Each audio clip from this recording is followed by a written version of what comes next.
afternoon po. Yung question ko po ay para kay Direk Ryan and kay Christian. Direk and Christian, parang may notion kapag from the audience point of view, yung wala sa community o yung wala sa circle, na kapag award-winning na, dapat hindi na nag-rehearse, hindi na nag-training, hindi na nag-workshop, dapat sila na yung nag-workshop ng ibang tao or ng ibang artist. Direct Rai and Christian, ipakita nyo o ipaintindi nyo sa amin bakit mahalaga pa rin na kahit award-winning artist na like Christian na dumaan at mag-train at mag-workshop pa rin. Yeah. Okay. Maganda ang ganda ng tanong mo. Ang masasabi ko dyan kasi is, acting is a lifestyle of learning. You're just as good as your last work. And hindi ibig sabihin magaling ka sa film 1, sa film 2, magaling ka sa series 3, sa film 4. Kasi inaaral mo yung character eh.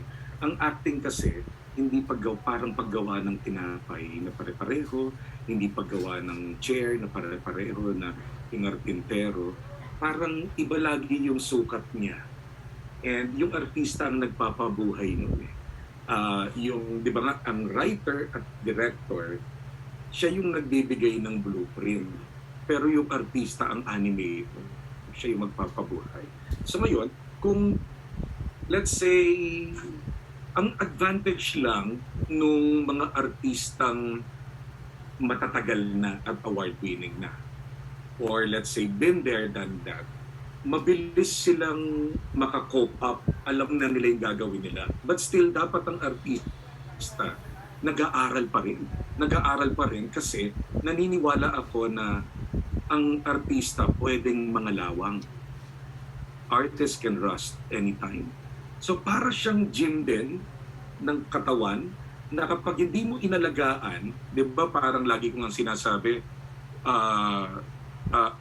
napakahirap tanggalin ng taba sa katawan or lagyan or magkaroon ka ng emotional abs or ng abs pala. Same thing with the emotional abs. It's not overnight. It's pwedeng yung followers mo, di ba nag-TikTok ka lang, the next day, million na ang followers, but yung emotional abs, yung pagiging mahusay na artista, it takes time. It takes time. So, parang yung workshop namin po, it's like gym for actors.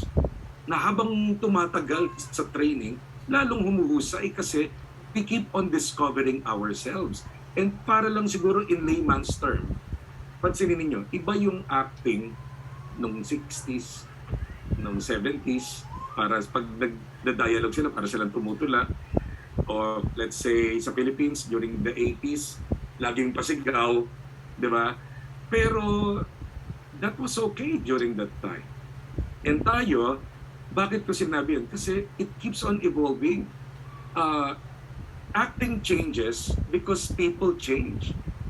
So, meaning, kaya nga, yun ang sinasabi nila Christian, tsaka nila Kiara, nila Lou, na they keep on discovering themselves na mas hindi lang kasabay ng pagmamature nila ng pagdidiscover ng character.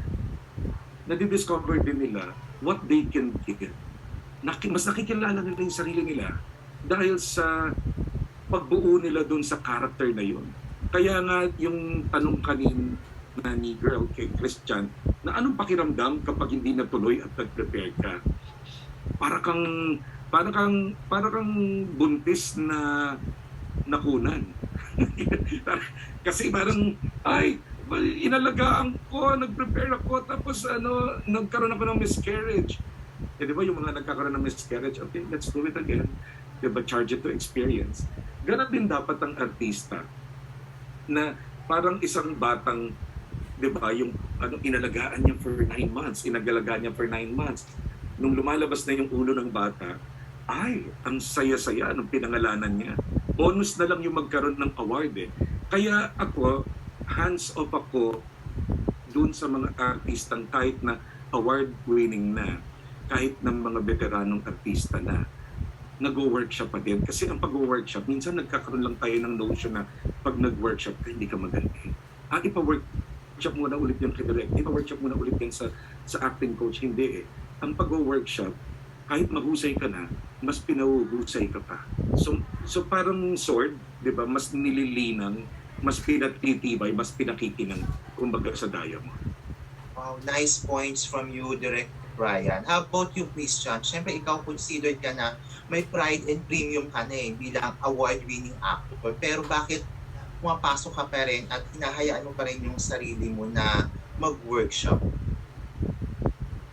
If there's one thing na impart sa akin ni Direk Ryan, hanggang ngayon hindi ko maalis sa akin at never ko maalisin sa akin yung sinabi niya na acting is a lifestyle of learning and then you're just as good as your last work. For me, it's very true as an actor. I can impart my knowledge sa acting, my process as an actor, but I can never stop learning. Kasi once na tinigil ko yung pagtanggap ng bagong learnings, every day may na-discover ka sa sarili mo eh. At ayun ang tulong ng workshop to help you be grounded, kumbaga. In layman's term, parang tutulungan ka ng workshop na panatilihing tapak ang mga paa mo sa lupa, na makaramdam ng mga bagay-bagay. Ayan ang kailangan namin mga actors eh. Once na kami mismo ang lumayo dun sa learnings, end na namin yun. Kumbaga parang katapusan na namin yun. Hindi na kami makakapagbigay ng truth dun sa aming ginagawa. Good points. Kumbaga, paano ka magbibigay kung nauubos ka? Kailangan pinupunan ka rin. Oo. Lalo na ngayon, kahit na hindi pandemic, no, life itself, it's overwhelming. No? It can make you lose yourself sa mga problema or na dumarating, sa mga experiences na na-experience mo sa araw-araw. Ang laki ng chances na pwede kang mawala eh. Pwede kang mawala dun sa core mo. At ayun ang tulong ng workshop sa akin as an actor.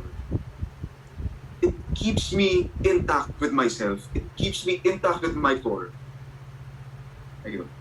Sorry, ang dami ko Yeah, it's okay. No, thank you. Thank you for sharing your thoughts, Christian. And thank you, Direk Ryan, for the workshop. Thank you, Ate Tess. Maraming salamat. Thank you, Salamat Jared. po. Salamat sa support. Nice questions. At nasagot ng maigi talaga ni Direk Ryan at ni Christian. I have a question muna for Shalen and Rochelle and Miss Annabelle. Since AMP started last year, how was the turnout of the partnership with Star Magic Workshops? And then for Miss Annabelle, paano po nag-umpisa ang partnership with Star Magic Workshop this time around year-end online workshop natin? Let's start with Shalen. Yeah. For first off, when we began, life gave us lemons, so we had to form this, right? Imbes na magmukmuk lang tayong lahat, let's do something about it, right? Rochelle can attest to this also, but it was hard at first kasi nga what happened with ABS-CBN, the rumors that were happening here in North America, we had to fight that. It was an uphill battle just to validate the workshop itself. Kasi nga, during the time of pandemic, there's a lot of scammers. So we had to wade through that. Pero after this is going to be our third season now. Well, we call it seasons per batch. It's exponential yung growth namin.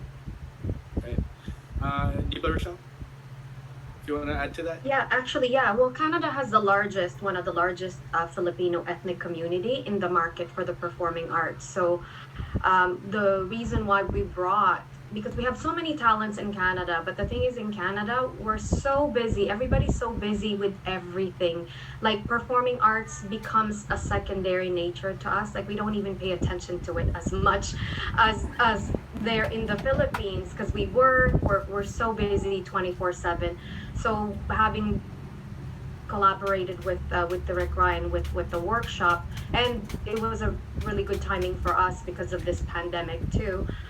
It became an avenue for us to kind of expose a little bit of our talents here in Canada. So that was one of the reason why we brought the Star Magic here as well, to kind of have that a little bit of exposure of Canadian talent in North America, I guess, or everywhere. So Thank you. and yeah, so yeah, it was a really good experience for us. It was hard, like Shalyn said, it was difficult at first, but as soon as we made noise, we had to make a lot of noise just to kind of reach out to those talents. Even they didn't believe, because they're like, well, ABS is there's because of what happened with ABS, it was a little bit difficult for us, but it seems like everything's kind of getting back there. So it's been a third season. It's been actually a pretty good experience so far. Wow, thank you, Ms. Rochelle. Ms. Annabelle? In our case, Tess, dito sa Australia, we just started our soft launch this October. Since I have this school in Australia, it's called eTalent Music Academy. But since we are into music, we're teaching voice, guitar, songwriting, drums, and all these stuff. We are offering another feature. Usap kami ni Direk Ryan. Kaya since performing arts naman ang habol natin, di ba? Why not inject also acting? So our current pool of students here in the Music Academy, halo-halo. So hindi lamang Pilipino, meron kaming mga Indians, may Egyptians, may mga Australians. So I found it as an opportunity for us to offer something different. And syempre si Direk Ryan is an old friend from way back there in ABS. So madali lang naman. So sa amin, ang usapan ni Chikahan lang, mahaba nga kami nag-uusap sa FaceTime all the time or sa messenger call. So discussing on how to start the partnership. So hindi naman naging mahirap para sa amin to discuss. It's just the logistics and the timing. Kasi originally, we want to do this dapat ngayong season na to ng springtime. But then, ang daming ginagawa rin ng Star Magic with all their workshops. So we decided to launch it as a summer camp for 2022. So we're adding there the music and the acting workshop. So sana katulad din ng Canada. Kaya umaapila ako na nag-iimbita sa lahat ng mga nandito sa Australia. May it be Filipinos or kung anong man lahi, diba, na join us in our music and acting camp starting January to March of 2020. Thank you, Miss Annabelle. Thank you, Tess. Nakakatuwa, ang dami pa rin gustong maging involved sa mga performing arts to hone their craft, their skills, and their talents. Yes, definitely. I'm sure Direk Ryan, struggle din po sa inyong time zones dahil kayo po ang naka-adjust. Tama po ba ako? Oo.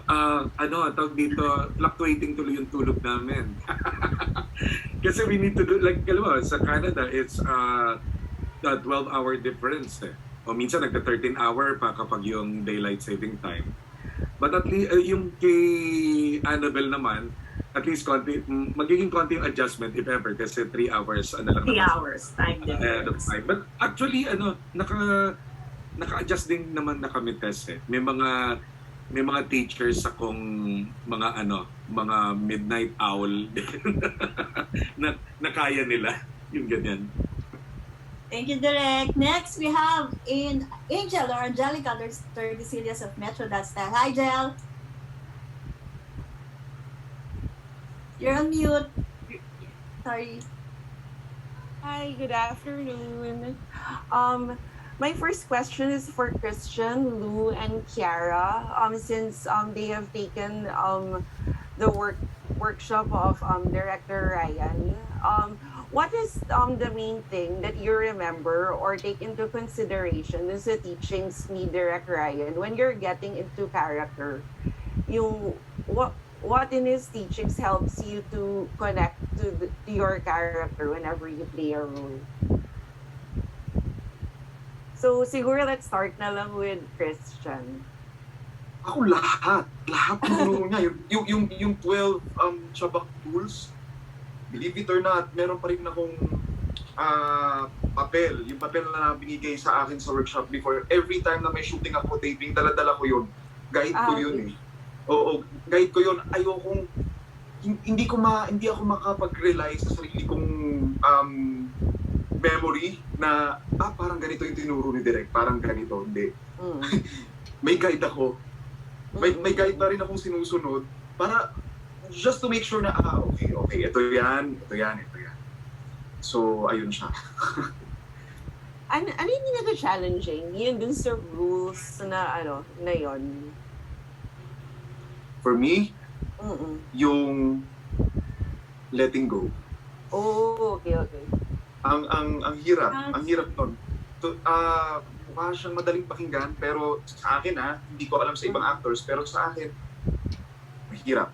Kailangan ko ng sandamakmak na dasal para magawa yung step na yon. As for me, as an actor. What about you, Lou? Yes po. For me, ang dami ko pong natutunan, totoo po yung sinasabi ni Sir Christian na every time na nagsasalita si Direk Ryan, sinusulat ko lahat. Ayan, na parang siguro para sa akin is to get into your character, yung aalalahanin mo lahat ng pinaghirapan mo, or like just also having that image in your head and putting yourself in that situation again, na parang nandun ka sa lugar na yun. Dun ka talaga. Imagination is very important also. And yeah, aside from that, what else? Ang dami. So sobrang dami. Ang hirap isipin. Sobrang dami. I bet talaga super daming nai-impart ni Direk Ryan sa'yo, no? Kaya, sorry to cut you, kaya sa sobrang dami, ako personally naniniwala ako na hindi talaga reliable eh. Yung yung memory mo lang na, okay, ito yung lesson namin, ano nga ba yun? And hindi. For me, hindi reliable. So, dami kong notes hanggang ngayon kapag kapag kunyari nagtitaping or shooting, dala ko yun at walang pwedeng umistorbo kapag binabasa ko siya. And siguro, sorry. And siguro it's also more of yung internalizing what you learn dun sa notes na yon, and being able to integrate it into yourself as an actor. Ano na siya eh. Kumbaga parang yung mga tinuro ni Direk, naka-ready na siya dito, hugutin mo na lang. Hugutin mo na lang. Ayun. Thank you.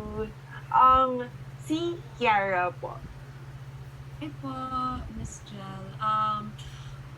Relate po ako na sobrang dami talaga mong matututunan kay Direk, na pag tinanong ka na isa, ano yung matutunan? Parang ang hirap. Gusto ko lang din po i-share na nagulat din ako, and it's very interesting because pag nakasa sa acting workshop ka, you just hindi lang siya you won't just learn about acting. You will learn about many things tungkol sa sarili mo, and life advice. May mga ganyan din si Direk Ryan na parang, oo nga no, pag nirelate mo sa totoong buhay, parang ganito. But going back to your question, I think to be able to get into that character, I think yung pinaka nasa isip ko, of course with the help of the 12 tools of the Chika technique, is to be personal talaga and be true to your core, and be open. Kasi yun yung isa sa mga rason kung bakit sobrang I fell in love with acting. Kasi with acting, nalalabas ko yung mga hindi ko nalalabas na emosyon na. Kaya gustong-gusto ko siya. And you be personal, and of course, tama po na laging may notes. Lagi din sinasabi ni Direk Ryan yan na don't trust your memory.